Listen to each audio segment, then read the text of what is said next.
All right, we are live. Welcome back to Social Business Hour on this March 30th, and it's actually episode number 13 of 2015.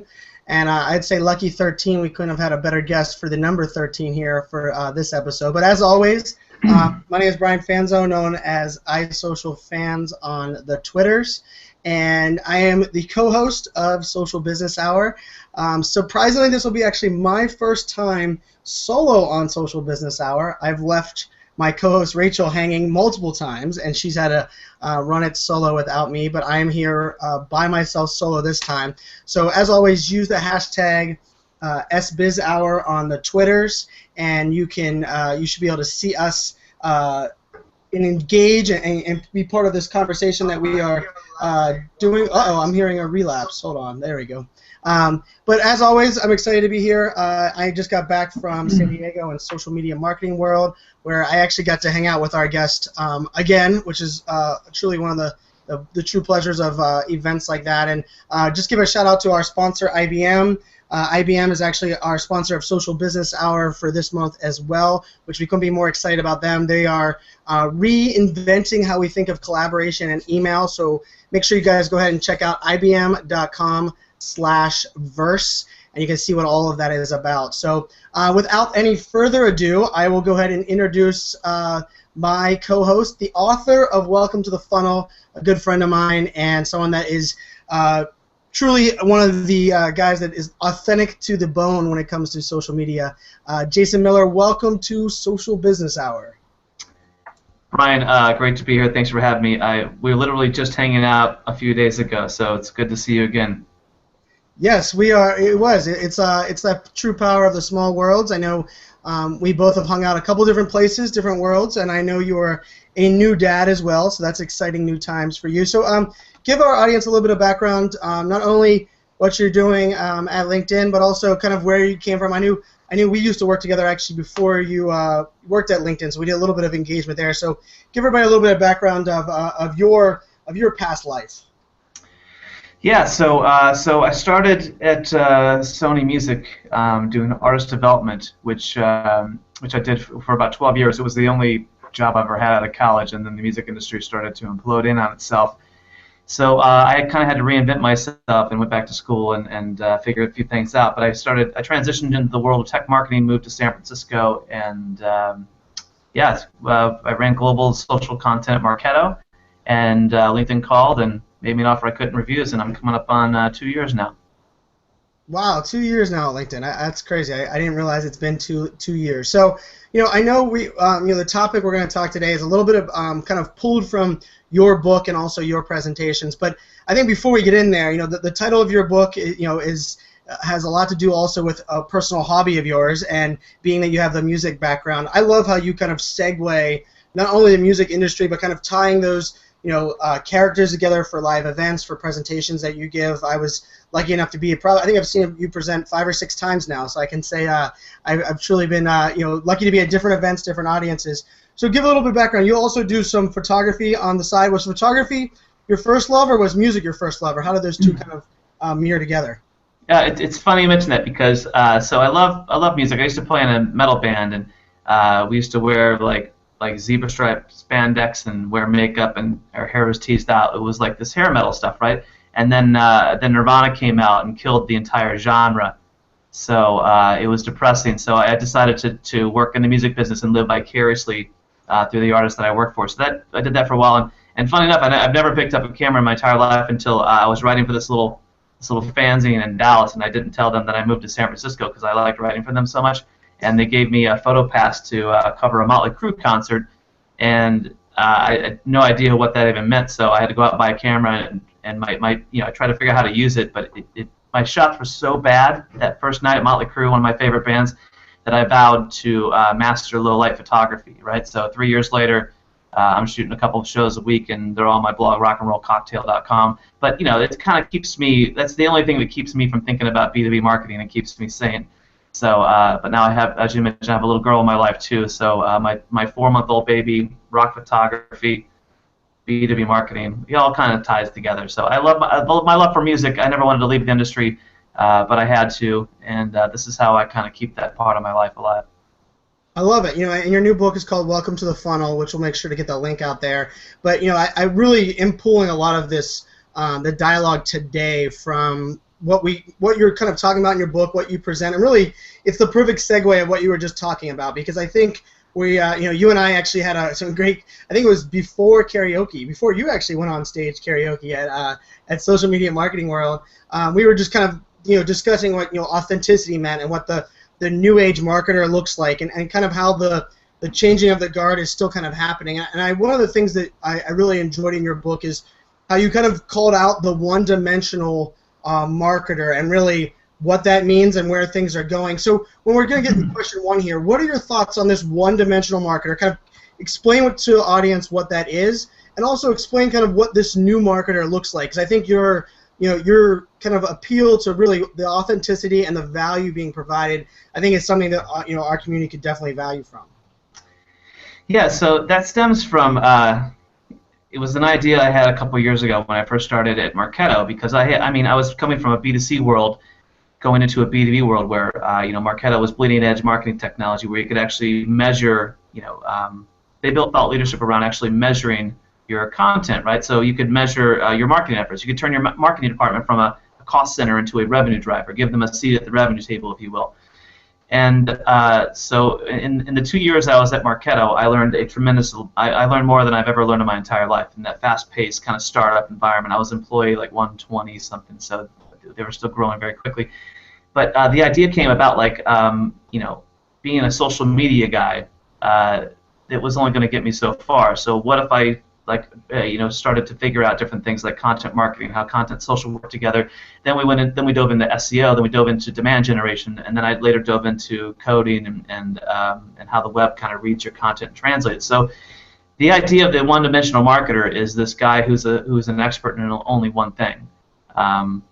And that if you are an expert in only one thing, I think you're easily disposable. So I propose this idea of this hybrid marketer, this renaissance marketer, if you will, where you don't have to necessarily be an expert in one thing, but you need to understand many different disciplines in marketing. And that's just what I mentioned before: SEO, content, social, demand generation. I'm no expert in SEO, but I understand very clearly how SEO impacts my content and social strategies. So all that kind of playing together is kind of where I see the future of marketing, and it's an easy way to differentiate yourself as well. No, I love it. I mean, I talked about it. I think I even posted on Facebook the other day. I was surprised that I think there's such a great fit now for what I would consider what people are calling a generalist. And I don't think anywhere when I was going to college or when I was growing up that I said I wanted to be a generalist. Because I had that idea of I know a lot about everything, but I'm a master of none, right? And I think today we do have to have that kind of Swiss Army knife of skill sets where you not only have to be able to kind of bob and weave, but I also think it's important to understand, like you said, and I think there's nothing more important than that than digital, because I really think that the word digital marketing means so much now, from the technology and the tools and the SEO, like you said, to the idea where we're talking about advertising, we're talking about social media, even where customer services role parts in there. So I really love in your book how you kind of talk about not only the need for all of these skills, but we're going to get to one of the questions later on how do you actually build a team that actually kind of molds this together. Because I truly think the future success is when you have great people that know what they don't know, and the rest of the team knows those things of that one person doesn't know. And it's kind of that making up of all of those different pieces. So I guess one of the other things on this one-dimensional marketer, I mean, prior, I'd say in the past, the idea of email marketing, I think Marketo did a great job of, not only with what you were doing there, what DJ Waldo was doing there, after you, is really embracing the community as well as embracing multiple skill sets, right? So how do you, this one-dimensional marketer, is this something where today's one-dimensional marketer can pick up these new skill sets, or is this something we have to kind of like almost reframe the education process out the gate to really teach someone a more holistic view of skills? Yeah, that's a good question. I mean, there's two ways to look at this, right? So number one, you have to, well, let me just preface it by saying if you're a marketer, the lazy marketer syndrome is the marketer who just does enough to get by, right? That's not going to cut it anymore. If you're happy being 9 to 5 and you don't want to invest in your personal brand, then that's fine. But you know what? You're going to miss opportunities. So if you work for a larger corporation, oftentimes they have programs for education assistance that you might not even know about, right? Marketo did for us, and so does LinkedIn, and so does Sony. Funny enough, like Sony was kind of funny because I went back to school and Sony paid for it, and they kind of, I was bringing these ideas to the table, and they just wanted nothing to do with it, so I quit and took them elsewhere. But that was a great company to work for, smart people, but I was just struggling there. So I took what I learned and applied it in a new area. But the other part of that is, it's not all about money, right? So if you don't work in a big corporation, you don't have these learning programs. I mean, there is a master's degree, there's a PhD in whatever the hell you want to understand out there. You just need to find the experts, right? So when I think of content marketing, I think of, of course, the Content Marketing Institute. I think of Van Hanley. I think of, Copyblogger, etc. They give away a vast amount of info for free. SEOmoz.com.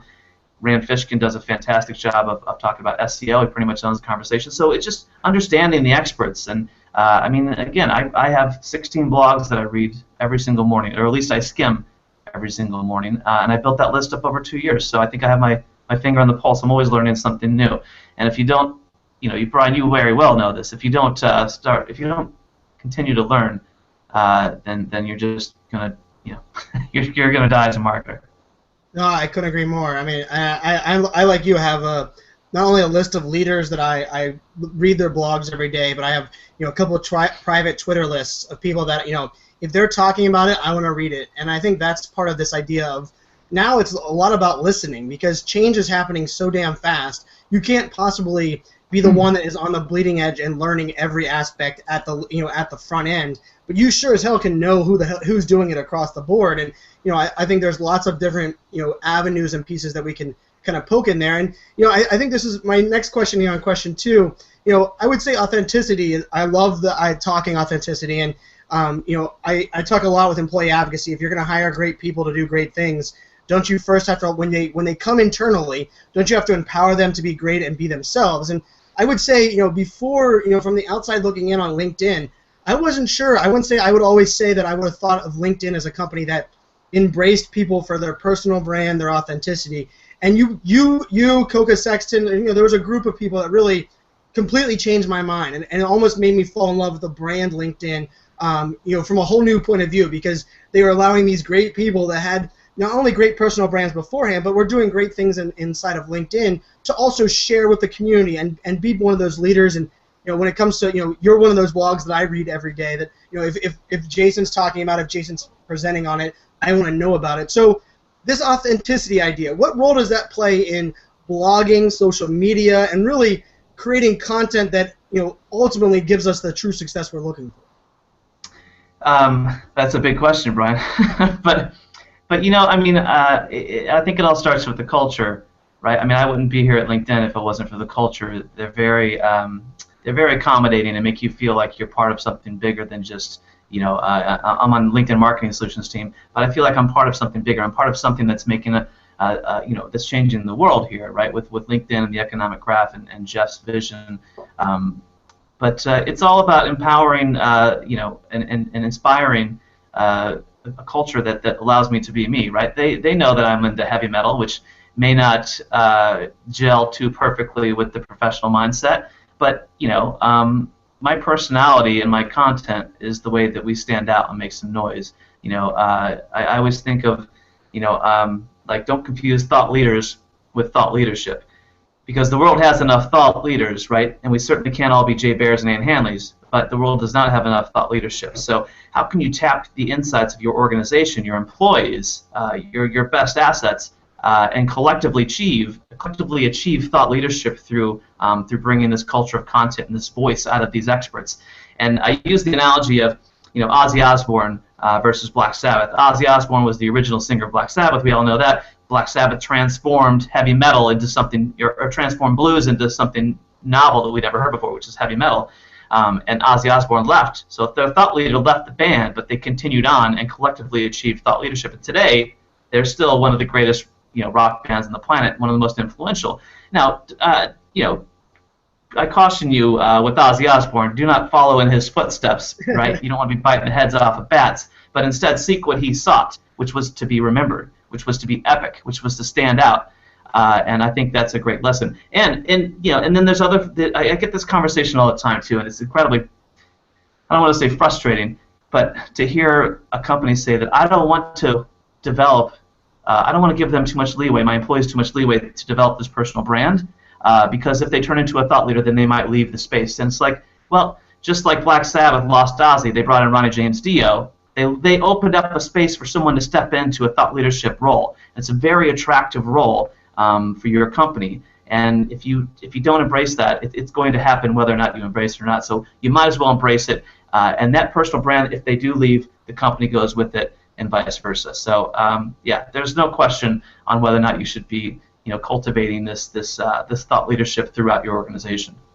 No, I love it. I couldn't agree more. And, I even in that analogy we're using there with Ozzy also became that the perfect advertising and marketing for everything he did beforehand, because he was leading the way. He was the front man of Black Sabbath. It's that element today where I think there's so many now great advocates. Let's say Marketo, for example. I talk about all the great things that Marketo has done because of the people that I've learned from that actually aren't at Marketo anymore. And I think that's a great example of a brand that was kind of embracing these people, and though they might have lost thought leaders, they now have the greatest customer service examples. They have a recruiting engine, because I know that if I went to a great brand like LinkedIn, like Marketo, and that they were going to empower these other leaders' personal brands, they'll do the same for me, right? And I think of that as a huge recruiting weapon. That what is the opposite option for a leader today is if they don't empower a personal brand, the person leaves anyhow, and they lost everything. Or they stay and they suck, right? I mean, that's probably even the worst. That's probably even the worst aspect, is if you didn't allow them, to be who they are. And I love that. I love that conversation. And we had a couple questions coming through on Twitter, and one of them, the authenticity element as well as this being more than one-dimensional. I know Ira asked, how much does knowing your audience come into play with those two things to being truly valuable when it comes to marketing? That's interesting, and I tell you what, I've been on the road for the past 2 weeks doing London for Ad Week, which I'd never been to before, and understanding that audience over there. I'm on the mission to truly become a global marketer, right? And one of my opportunities for development is to truly understand the other markets in EMEA and APAC. So that was really interesting for me to get over there and spend some time with those folks. But to back to your question, and then into social media marketing world, which is largely B2C, and I'm a B2B guy, right? So it's interesting that I know my audience, but I have to kind of cater a little bit outside. So I have to open the umbrella a little bit wider when I go to a bigger event. But to answer the question specifically, I feel like a politician beating around the dancing around the question. But here's the thing: if you don't understand, number one, your audience, then you have nobody to target, right? With your promotions, with your content, etc. And then you don't know the conversations that are going on. You don't know the keyword research you need to be doing. So you should never, as a marketer, you should never have to ask yourself, do I create this damn piece of content or not, right? There's enough data out there at your fingertips, free and paid both, that can tell you whether or not there is a need for that piece of content. And then again, as content marketers, I find it baffles my mind that we still struggle to be popular with the masses, right? By catching on to the next big thing instead of just addressing the pain points and questions of our target audience. No, I'm gonna dig in a little bit more on that B2C, B2B conversation, because I love that. I think you're doing a great job of not only teaching from what value B2B has, but also segueing some of those B2C pieces inside of the B2B world. But before we get there, we're talking about creating content that creates conversations, and I love how you highlight this in your book. And that's something I've lived by, right? I don't really create great content from I work hard at the content I do create, but most of it is to create ultimately a conversation that it continues on, that builds onto the conversations you're already having. I don't believe in this idea that everything has to have a sales pitch at the end. You're building this story, but that's a harder thing today than it has been in the past, because I think a lot of content in the past was really truly only invested in, created, and put advertising dollars behind that had that ultimate call to action. So what are some tips and tricks that we can kind of take when we're creating content now to create content that creates conversations? Because that's not the same content I think that a lot of people are used to creating in the old days. Yeah, the first part of your question is really interesting, and I was having this conversation with Craig Rosenberg a little while ago, who is the AKA the Funnelholic, very smart sales and marketing guy, good friend of mine. But you know, and he's told me, and I love the way he puts this. He said that B2C marketers have always been better at marketing, and I think that's interesting, and it rubs some people the wrong way, right? As it's a little bit of Tabasco, if you will. But the idea is that they've always been better at connecting, right? Marketers who connect and you know, emotionally with their audience. But what they don't have is they don't have the relationship building software that B2B marketers have had. So B2B marketers have been doing this for a long time. They've been doing content marketing for, you know, forever pretty much, because they need to differentiate their product over a long sales cycle. While B2C is trying to get the one and done, see you later, now they understand they need to keep them coming back, so they need to build that relationship. Well, now they need the technology B2B marketers have, but B2B marketers need to learn how to connect emotionally better with their audiences. So it's an interesting coming together, but it's an exciting time. But again, it's challenging to me that that the B2C audience is still so big and broad when I'd like to see them get a little bit more technical in their approach. But that's my B2B vision on. So, and to answer the second part of your question, it's you know, again, when I was at Marketo, John Miller, who I reported to, co-founder, no relation. He'll be the first to tell you that, not me. I love John. We had lunch a little while ago. But he told me, he said, you know what, you can do whatever the hell you want.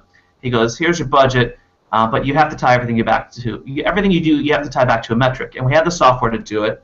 And you know that. But John giving me that freedom and knowing that I understood our audience really kind of paved the way for myself me and my team to kind of shake up the industry a little bit.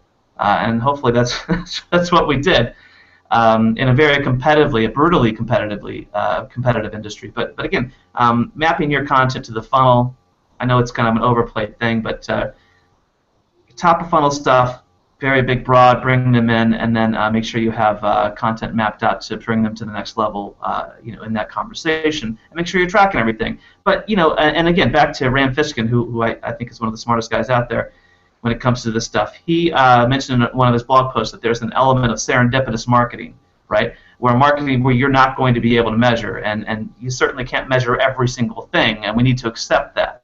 But that serendipitous marketing will come back and bring you good tidings, you know, when you least expect it. So an element of serendipitous marketing, an element of source tagging every piece of content you put out there across every channel, optimizing each one for a good experience, and then not forgetting about mobile, man. I mean, you know, filling out a form on a mobile phone is not easy. You know, we have there's a LinkedIn autofill button now that a lot of our customers are using. But making that experience between the three screens, the desktop, the tablet, and the mobile device, seamless, I think is the most important thing when it comes to content. Then mapping to the funnel, and then just having a nice infinite source, fountain of youth of content, if you will. But again, not writing to be popular, but writing to be relevant.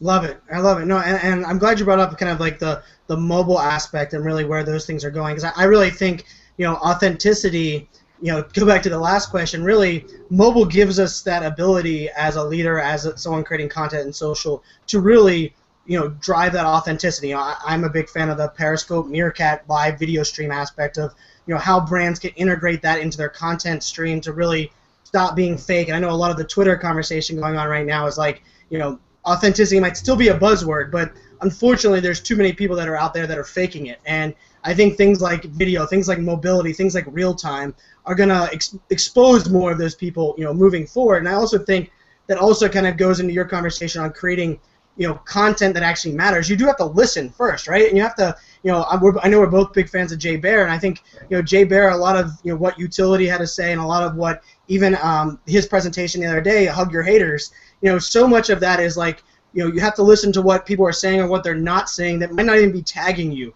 might not even, and then create content that, you know, helps ultimately, you know, kind of solve their problems, you know, build that conversation. So I love that segue. I'm glad you brought up, you know, mobile and the three-screen aspect. So when we're talking about, you know, creating content, I'm curious, just, you know, this is kind of good for question 4, is, you know, at LinkedIn, I know, you know, I know yourself, and I know Coca Sexton as well. I know Carlos Gill, a new member of your team.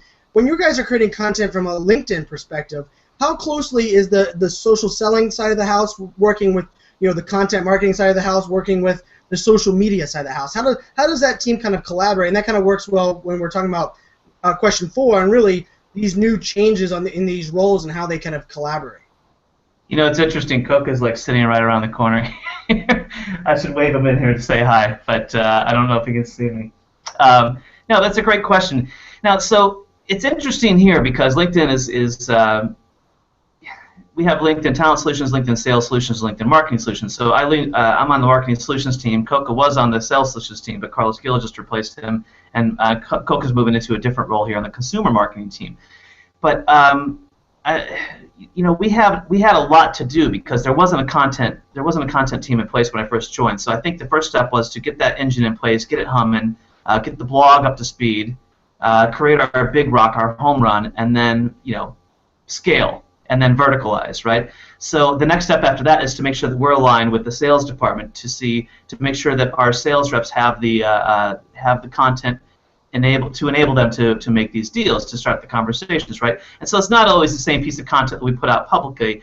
There's some special stuff that we create that we distill down from the big rock pieces of content, if you will, and empower them. But also to make sure, this is the biggest thing, and we've been talking about this for years. From Marketo up to now, is that the sales and marketing alignment thing, and how it's so important for sales and marketing to understand what a marketing qualified lead is, right? But I think going down a different pathway there. We have internal meetings. We have a thing called the Content Council where we get together with all the content marketers at LinkedIn as a whole, and kind of just lead it off. And we don't have like gavels and wigs or anything, right? That's what it sounds like this big collective thing. But but we certainly invite everyone in, and we have and obviously a universal calendar. Editorial calendar. We just kind of let everybody know what everybody else is working on. If something works for sales solutions that might work for us, we can borrow that and kind of so on and so forth. But if you don't have those conversations, and it seems like the bigger the corporation, the bigger the silos they are, right? And if you're not having those conversations, then you're not being efficient with your content or your strategy, right? Even though we're on 2 different teams, we certainly have the same message, which is to be inspired, to be connected, to be to use LinkedIn to drive more revenue. No, I love that. And I know I had Olivier Blanchard was on my one of our shows recently, and he was talking about it takes a lot of work to break down silos, but right now it's about connecting those dots between the silos and getting everybody kind of on the same page. I love hearing that from not only what you guys are doing on bringing everybody and kind of sharing content, but I also think that's important when we're talking about even externally, working with teams on other companies. And I know, Jason, you've done an awesome job of that. I really don't have a question for it in here because it kind of just came to me, and that's partially what this show is about. You've teamed up with HubSpot and done some content. You've done some slide shares with some other brands. How do you get the buy-in? How do you get the legs to kind of do some very innovative things from like a LinkedIn perspective? Because I don't see Twitter, and I'm a big Twitter fan, I don't see Twitter collaborating with other brands to create great content that provides value for their audience. But LinkedIn's doing it, and you're not doing it once, you're not doing it twice, you're doing it continually. How do you kind of treat this cooperation, or whatever the hell they're calling, whatever buzzword name they put around, working with your competitors to create content that ultimately serves the community the best? That's a really good question. Nobody's ever asked me that before. I will tell you this: every person I create content with is not somebody that just shoots me an email, right? It's somebody that I meet at a conference. It's somebody that either inspired me through something and I reached out to them, or there's always something, right? So the HubSpot connection is myself and Joe Chernoff, and then we go way back to when he was at Eloquel, I was at Marketo. We were kind of battling it out all the time, but now we're good friends. I love Joe. We're actually supposed to go see the replacements next week if he comes into San Francisco.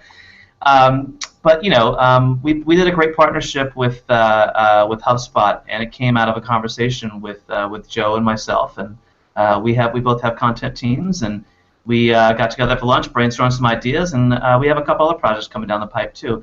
But yeah, I have some other secret projects coming up too that I can't really talk about that are much bigger than this, but that literally stem from me at a post event or something. I don't know, it's just an event, and I bump into somebody, and we trade business cards, and we actually have something to chat about, and then that is the most important thing. I cannot stress this enough, and I think people still take this for granted that relationships matter more than anything. We talk about that a lot on LinkedIn, but if I wouldn't be here today if I just sat there all day long with my headphones on and did my work, right? But I had to get out there and network and connect and find people that I could help and that could help me, vice versa. So.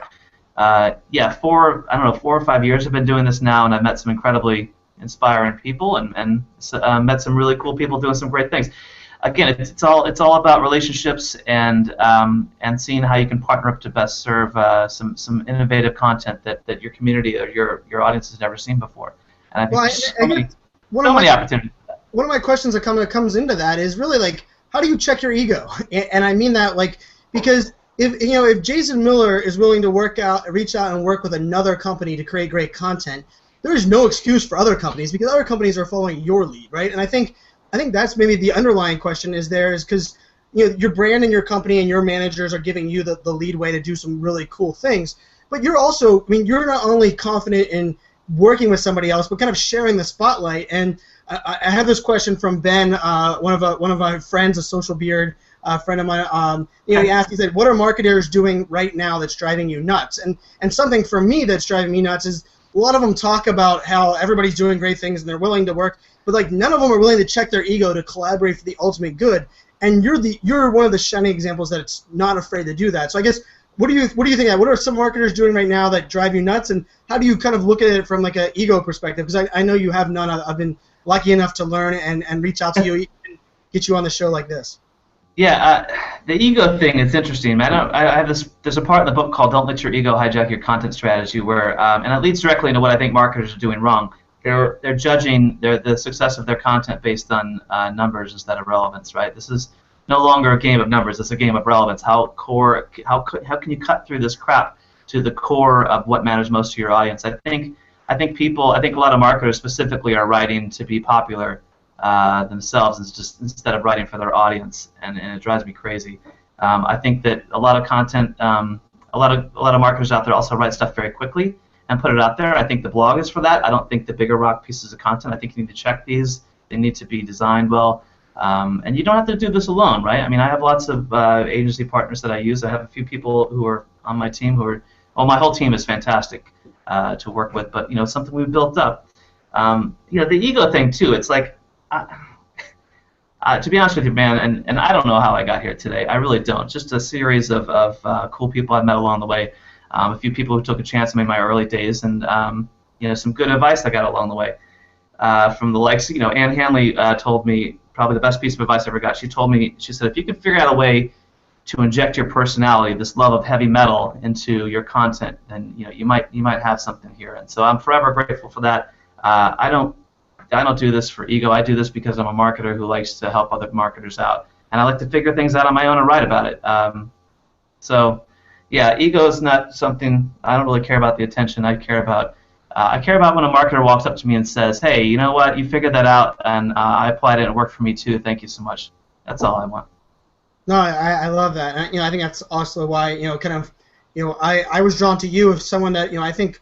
Part of the reason that I think social media for me was a big segue was that I've always embraced who I was, and I'm proud of that aspect of my life. And I think this authenticity play is important, but it's really much more than that. Is the highest compliment I got at Social Media Marketing World at South by Southwest, and I can honestly admit I'm riding one hell of a high that I'm afraid to blink because it might end. But one of the things that I've heard more so than everything is like, damn, Brian, you're the exact same person online as you are when I meet you face to face. And that means the world to me because there isn't a persona, there isn't something I have to go put on when I'm doing these type of things. And Jason, you're a leading example of that as well. And I think that's also something that I think the B2B conversation really has to kind of get back out there is sometimes they use the fact that we're a B2B focused, and I'm B2B primarily as well from an enterprise play. They almost use the excuse of they don't want to add empathy and they don't want to add this like personalization aspect because they're not B2C. They don't have the love that like a Dunkin' Donuts has for their brand. And I say that as I have my Dunkin' Donuts coffee here this morning. But I'm curious in your book you talk about what B2B marketing can learn from B2C.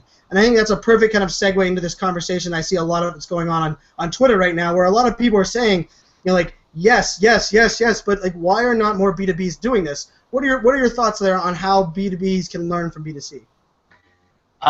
Yeah, I just, man, it's a really big question. Again, as I mentioned beforehand, the technology, right? The B2B marketers have the technology the B2C folks need to build these relationships and keep them ongoing, right? So once you do the sale, you need the cross-sell and upsell and the advocacy turned on. So they certainly need that. And again, B2B needs to learn how to connect better emotionally. Doug Kessler at the Velocity Group is I think, probably one of the best guys on the planet when it comes to taking a B2B brand and humanizing them.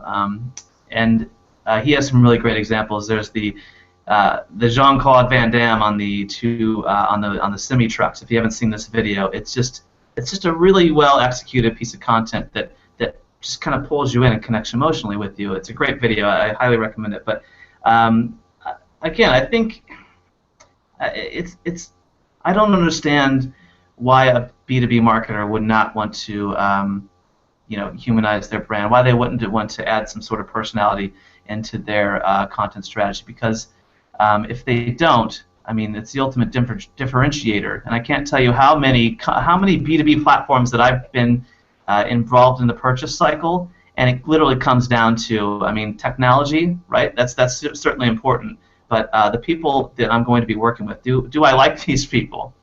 And do I want to be in business with these people?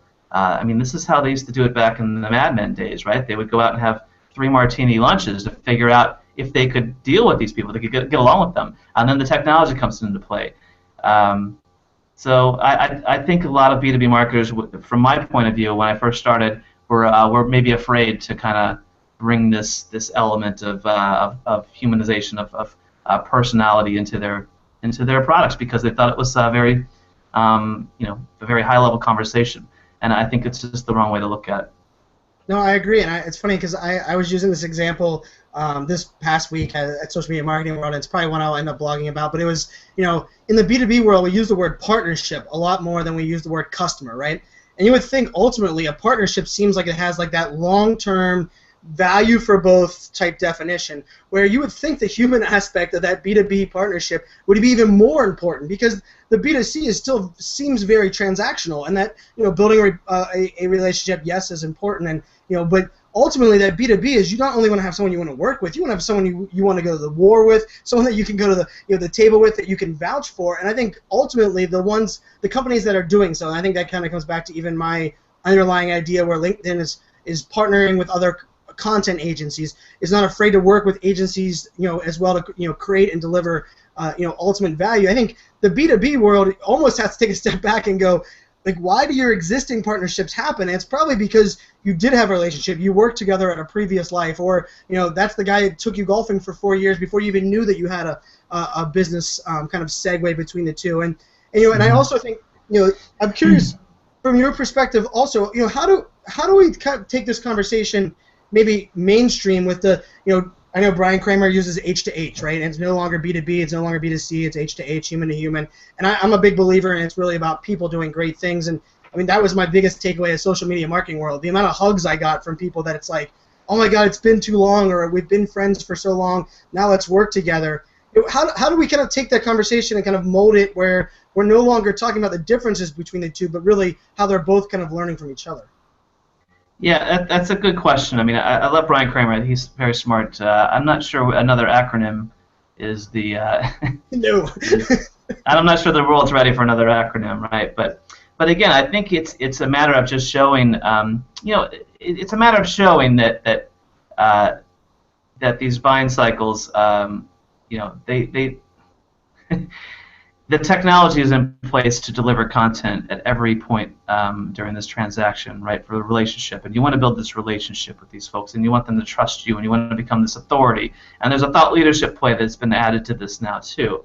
But again, I think in B2B or B2C, the only way you're going to win, the only way moving forward, is to differentiate yourself, right, from the brand next to it. When I was at Adweek Europe last week, I put together a presentation called the Case for Thought Leadership in B2C. and B2C brands are starting to figure out, again, B2B brands have been doing thought leadership forever. Well, B2C brands are starting to figure out this works too. There's a great example of Honeygrams, or Honey Maid. They do a campaign called Wholesome, where they align their product with a social issue, which is gay marriage, and it's done wonders for them. And I don't know if you saw this campaign, but I love this campaign because, and I'm no expert in B2C, but I'm figuring out how this all works together. They actually aligned their values and put this commercial out, and it was talked about Wholesome, and it was aligned to the issue of gay marriage, and the amount of kind of hate mail they got was astounding. And so what they did was they hired these two artists to take all the hate messages and rolled them up and create this beautiful collage that said love. And then they answered back with this campaign. And what they got in response was 10 times as many people adding to the conversation of how much they support this. And then they added that around the love symbol, and it became this glorious. It's a great video. Ann Hanley turned me on to this. And people were saying that, oh, I don't want a side of social commentary with my graham crackers. And it's like, I disagree, because that's going to differentiate yourself. When if I believe in that product, I believe in those issues, the social issues, and you align yourselves, I'm going to come together. Another great example is Chipotle with the Scarecrow campaign, B2C. But I mean, if you would ask anybody 10 years ago about how to have self-sustaining fast food with integrity, people would say you're out of your mind. Well, they're doing that. Stella and the Buy a Lady a Drink campaign, aligning themselves with water.org. That's social responsibility, man. Tie back to your brand. That's thought leadership. It's differentiating them, and I think those are great examples. So moving forward, I think if you don't have this thought leadership angle that differentiates yourself, if you don't tell your audience what you stand for and what makes you unique and what your value proposition to them is, then you're probably going to get beat out in the future. That's my opinion. I couldn't agree more. And, I was actually at South by Southwest. One of my favorite sessions was Biz Stone got up there, and he had a session, and what he talked about was the idea of social good and community involvement will be the new marketing of the future, because people are going to align themselves and want to work and purchase from companies that ultimately have a greater good, right? Have a greater aspect. And I'll even plug here. I have a Tom's book bag, and Tom's does great things as well. And Tom's gave me this book bag, and they're doing great things with community. But like for them, they're donating birthing kits to foreign countries that need it for every one of those bags that are purchased. And they ultimately have a much bigger ultimate goal. And for me, purchasing shoes for my daughter, if I'm going to have the same price or even a little bit more expensive for a Tom's shoe versus a competitor's shoe, I'm going to buy Tom's because I see that ultimate greater good. And I think that the examples you gave, I think that's kind of that. I think that's exciting to me. That if we can help make that a bigger part, where we're ultimately doing something more than just that individual transaction, I think that's a great thing. And I think that also segues into my next question, because we're talking about all this change and this new leadership. And Jason, yourself, we are both outspoken. We are both who we are. We both dress and say what is on our mind. But I don't think all brands, all companies are ready for that, or really understand what they need to do to be ready for that. And in your book, you actually have one of the topics where you're talking about how to actually be prepared to hire rock stars, and actually when to pair with an agency for a rock star. On that thing. So how can these brands really truly create a structure and attract people that are going to be willing to do these great bigger mission things than way we've been doing it in the past? Yeah, just one quick comment that just popped in my head that I was talking about around the B2C thought leadership, and you hit on this perfectly, right? If you don't, and not to backtrack, but if you don't have your company aligned to some value, if your audience doesn't understand what you stand for, much like Tom's there, then you're solely competing on price, and your audience or your consumer is going to buy the cheapest. No matter what, right? And you don't want to be in that boat. You want to have it aligned to something and let them know what you stand for. So you compete on something beyond price, because that's never a good way to compete.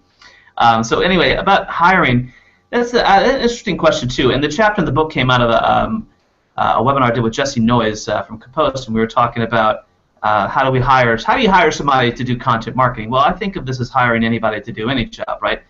Somebody took a chance on me, because I wrote a little crappy blog. It was the very early beginnings, 5-6 years ago, of Rock and Roll Cocktail. But you know what? It demonstrated that I could write well, and I understood how blogging works. And then I had a Twitter account with like 75 followers. But they didn't hire me because I had a huge following. They hired me because I was engaging, because I was doing it, because I lived and breathed what I said that I could do for them. So I think that's the most important thing, is actually, how do you hire somebody? Well, you look for somebody who's hungry. You look for somebody who is actually doing what they say they can do personally, not just for another brand. And then you look for somebody who can write well, because if you don't have somebody who can write well, I don't think you're going to be successful whatsoever, because writing is the foundation of all good marketing, all good content, all good social updates. I can't tell you how many updates I see with misspellings in them. It makes me crazy. Now, social media is a place for mistakes and to be forgiven, but if you want to be a sharp marketer, you got to have all those skills, and that goes into the hybrid marketer too, right? So, does this person understand everything that all these external factors that will make up their job? There's a book called The First 90 Days, which I reread every time I get I go to a new position, because it reminds me that I am only as successful as the people on my team, and I'm only as successful moving forward as the people that I align myself to can make me successful, help me become successful here at the organization that I'm stepping into. You walk in with a big ego saying you're some social media expert, you're probably not going to last very long. No, I love that. And it's so funny. It's so funny how that also comes into the check your ego concept, right? I mean, if I'm not, I mean, everything I always focus on, and I'm lucky enough to mentor a couple millennials as well as do personal brand coaching with a couple CEOs of Fortune 500 companies, and I always talk about how much I'm learning every day, and not only learning every day, but part of the reason that Rachel and I built this show from the beginning was a very selfish reason. I wanted the ability to learn from the greatest people doing what we're doing every single Monday. And so what did I do? We created a community around it. We try to build value, but ultimately the selfish piece is I get to interview great people doing great things. And for me, the people that are focused on, hey, what can I learn? How can we together, and it doesn't have to be like saying, hey, I know nothing. But you're right, checking that ego and also remembering the value of a team. I truly believe sometimes when someone's a personal brand or a big name and they join a team, they almost forget that the team is greater than just that one person always, and you have to kind of understand how that plays in there. And I think I love what you're doing there. I also love hopefully brands are kind of embracing this idea of if you're going to hire somebody good, allow them to be good as well. And I also think you can't just be a thought leader if you haven't done anything. And maybe that's kind of my PSA lately has been is like I have some younger millennials that I've been the token millennial on some panels, and they're saying, Brian, I want to be a thought leader. And I said, in what? What have you done? And I'm not saying that you have to be 30 years old to have done something, but Mark Zuckerberg's proof that that's not age isn't the case. But like your point on whole thought leadership and thought leaders, I mean, there's an aspect where earn your keep, learn as you go, and then kind of share your story. And I think that's kind of hopefully something that we're going to see more of moving forward, not only in brands but in this entire space of social and content marketing. Yeah, I think the most important thing is so again, how I got here today. Somebody took a chance on me. Was I the most qualified person? No. Was I the hungriest person at the time? I probably was, right?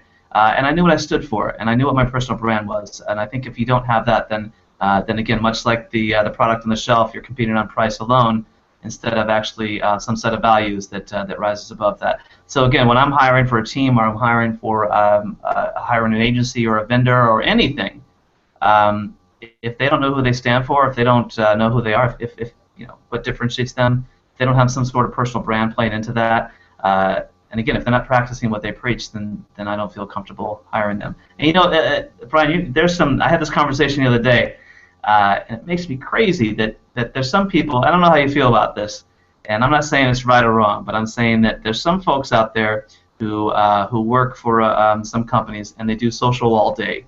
Right, and then you look at their accounts, their personal accounts, and they're dead.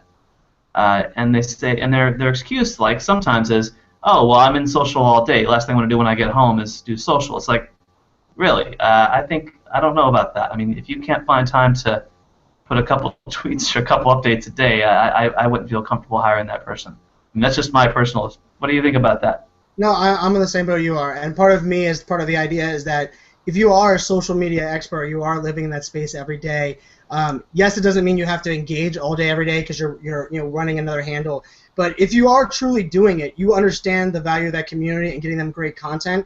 And that can be, you can automate some of the backside, you can take it into account. I mean, and also, I think we're in a little bit of this play where you have to love what you're doing. I mean, part of that kind of comes into that is, yes, you don't want to be in social all day, every day when you're home, but if you're consuming it and reading articles and things, how are you not sharing that to your community in the first place? I kind of question those allegiances, and I said this on stage at Social Media Marketing World, and I'll put it in the LinkedIn space. If you're going to update your wardrobe, because your first impression matters, but you're not going to update your LinkedIn profile for 3 years.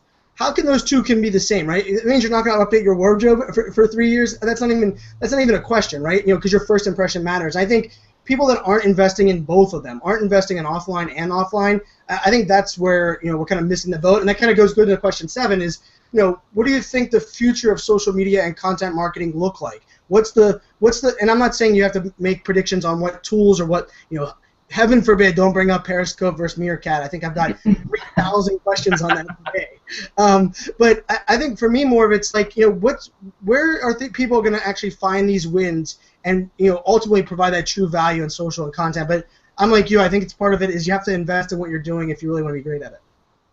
I think there's a couple of things there. I think, again, as I mentioned, the thought leadership angle, certainly the technology, but but again, knowing who you are as a marketer and what you stand for and what you won't stand for, I think that's key. I think, again, if you're too busy all day and working for a big brand and you don't have time to update your personal social accounts, to me that matters, right? So I'm sure it matters to a lot of people. Do you want your personal brand to stay with that company that you were at, or did you ever even try to differentiate yourself and build that personal brand?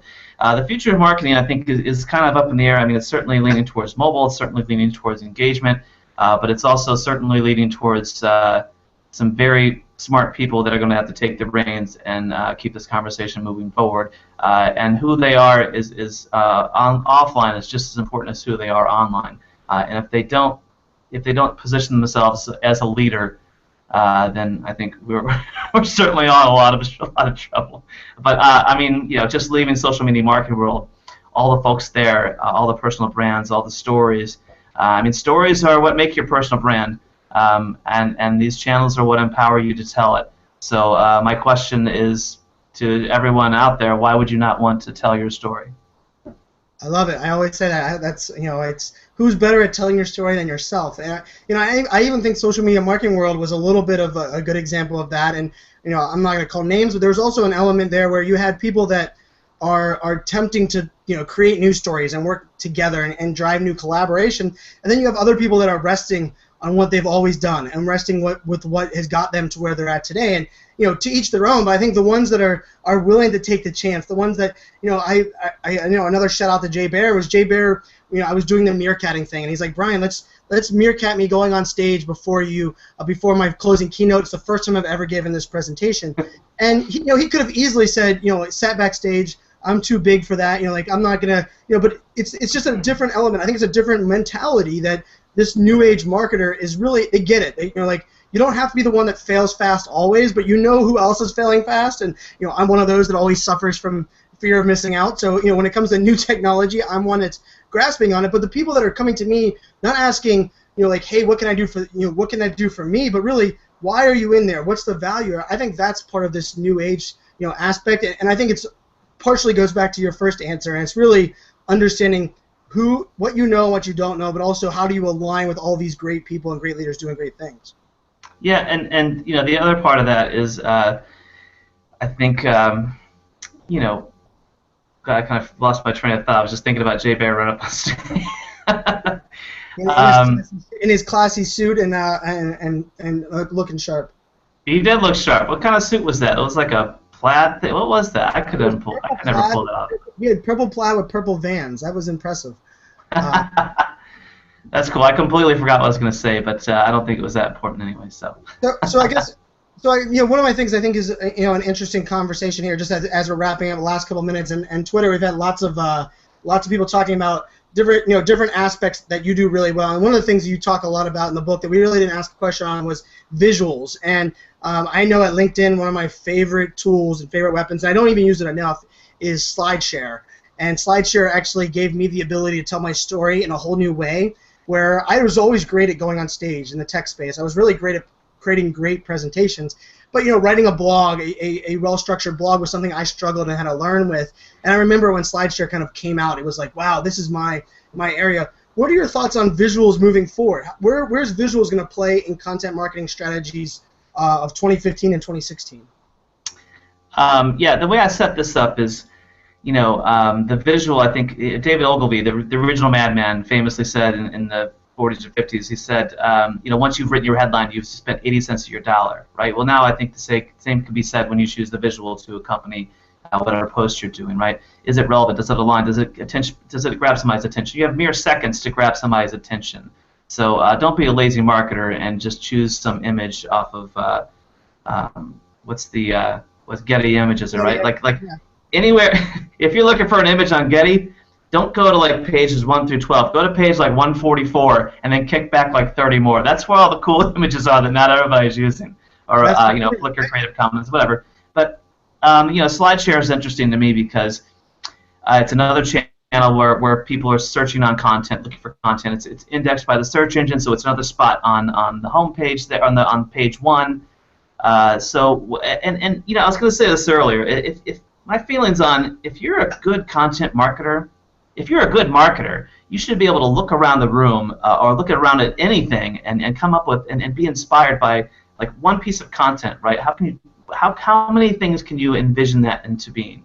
And you should get inspiration from all around you. I carry around OneNote, right, on my phone here, and every time I see something out there on the streets or whatever, I'll take a picture and make a note, or I'm reading a book in my Kindle, I'll actually make a note about blog post idea. So I think I have 147 half-written blog posts and ideas and concepts.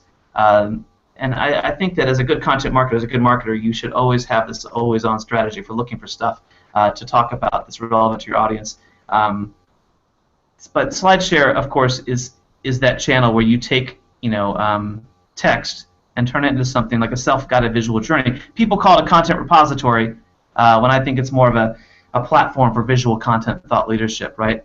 I've seen folks take like regular blog post or a white paper, and transform it into a visual self-guided journey. Put it up on SlideShare, and it gets 100 times the engagement. And then you can of course take that and embed it across landing pages, blogs. It renders beautifully in Twitter. It renders in the LinkedIn feed. It's an easy, and it's free, man. SlideShare is free.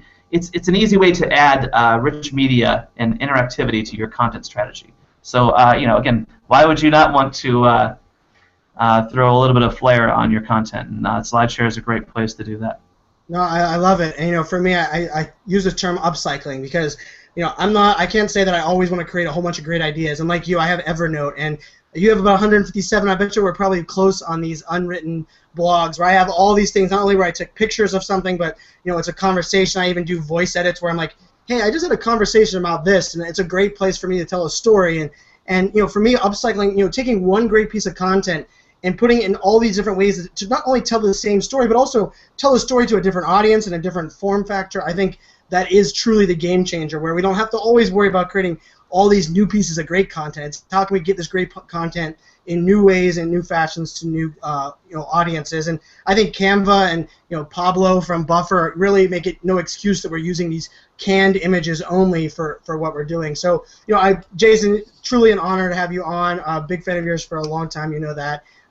This was an awesome conversation. Twitter was a buzz going the whole time. You'll see a whole crap load of notifications out there on the Twitter side. Tell people, I know it's Jason Miller CA on the Twitters, but I'll give people anywhere else they need to get a hold of you. I know it's welcometothefunnel.com as well, but anything else going on you want to let them know? There it is. There's the book. It's this is everything I know about content and social in one place. I didn't write it to make money. I wrote it to just give you every secret I know about this stuff. It works. Check it out. It's that's the book. So yeah, Jason Miller CA. Feel free to connect with me on LinkedIn. Just put a little note in there on where you saw me at. And Brian, again, I'm a huge fan of you as well, and the feeling's mutual. Every time I go to a conference, you're one of the first people I seek out, so we can catch up. But thanks for having me on, man. This has been fun. Thanks, Jason. I truly do appreciate it, and you were pinch hitting to it, which is even awesome that you were able to jump in on short notice and really hit this out of the park. And as always, every Monday we're here at Social Business Hour. We'll be back next Monday, 4 p.m. Eastern Time. My co-host Rachel Miller will be back in the saddle after she's at a partner summer with her company. Once again, thank our sponsors, IBM. Make sure you guys go ahead and check out ibm.com/verse. Reinventing the way you think of email and collaboration. I can trust you that you guys have seen me writing about that and testing it out. You really want to get your hands on that to see how they're doing a new way with email. So with that, we will see you next week, same time, same channel. Once again, Jason Miller, CA. Check out his book, Welcome to the Funnel. Cheers all. Make it a great day.